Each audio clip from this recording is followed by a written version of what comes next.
ঠান্ডা সর্দি লাগে গালটায় একদম রুচি নেই, ভাতই খাতে পারতেছি না। বাজার ঘাটও শেষ, কয় পিস কাতলা মাছ রয়েছে খালি, তাই ভাবলাম বেশ একটু ঝাল ঝাল করে ঝুরি করে ভাইজে খায় থুই। এ রুচির ওষুধ বলা যায়। বেশ কয়দিন পর পেটটা ভরে চারটে ভাত খাইছি। তো এই জায়গায় রুই, কাতলা, তেলাপিয়া যে কোনো বড় মাছ দিয়ে বানাতে পারবানি, কোনো সমস্যা নেই। মাত্র 5 মিনিটের জন্য একটুখানি হলদি দিয়ে মাছটা সিদ্ধ করে নেব, একেবারে যেন ভ্যাল ভেলা সিদ্ধ না হয়। তারপরে আবার কাটা বাইছে নিতে হবে না একটা একটা করে। এরপর মাছের কাটাটা বাইছে নিয়ে মাছটা একটু চিপড়াই নিলাম যেন পানি না থাকে। কড়াইয়ের মধ্যে ফেলাই দিলাম বেশ খানিকটা সর্ষের তেল, তোমরা সয়াবিন তেল দিয়েও করতে পারো। তারপরে দিয়ে দিছি 7-8টা শুকনো ঝাল, কিছুক্ষণ ভাইজে নিয়ে দিয়ে দিলাম আর 4-5 কোয়া রসুন কুচি আর 1 মুঠ খানিক পেঁয়াজ কুচি। পেঁয়াজ রসুনটাও কিন্তু ঝালের সাথে সুন্দর করে ভেজে নেব। ওই ভাজার মধ্যে আবার ফেলাই দিলাম ছোট ছোট করে 4 কোনা করে কেটে নিয়ে আলু। ছিটই দিলাম বেশ খানিকটা স্বাদ অনুযায়ী নুন আর একটুখানি হলদির গুঁড়ো। ভালো করে নেড়ে চেড়ে পেঁয়াজ রসুনটা একটু ভাজা হলে দিয়ে দেবো ওই সিদ্ধ করা মাছ।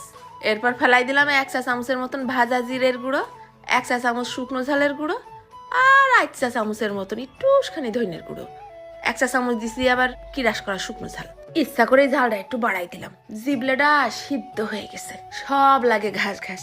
এরপর শেষমেশ নুনটা চেখে দিলাম আরো খানিকটা নুন আর 1 পিস লেবুর রস আর বেশ খানিকটা ধনিয়া পাতা কুচি। ঠিক যখন এরকম টুকটুকে ভাজা ভাজা লাল লাল হয়ে যাবে, তেল উঠা উঠা ভাব হয়ে যাবে, তখনই হয়ে যাবে আলু দিয়ে কাতলা মাছের ঝুরি ভাজি। গরম গরম সাদা ভাত, পান্তা ভাত, পোলাও ভাত, যে কোনো ভাতের সাথে হেঁটে যাবে। কালার দেখে তো আর দেরি সহ্য হচ্ছে না, তাড়াতাড়ি করে ভাতে গড় দিয়ে গরম গরম ধোমা ওড়া ভাত নিয়ে আইছি। খাতি বসেই আজকে মন মন করছিল আজকে বোধহয় বেশ পেটটা ভরে অনেকটা ভাত খাতে পারবানি। ভাত দিয়ে ঝুরি মাছ মাখানোর পর ভাতের চেহারা কি দেখেই তো গালের মধ্যে পানি টিস টিস টিস টিস করতেছে। মুঠ পাকায় পাকায় গুল্লা করে তুলে দিলাম গালে। না, এইসব জিনিস ওই এক গাল করে মাখায় খাওয়ার জিনিস না।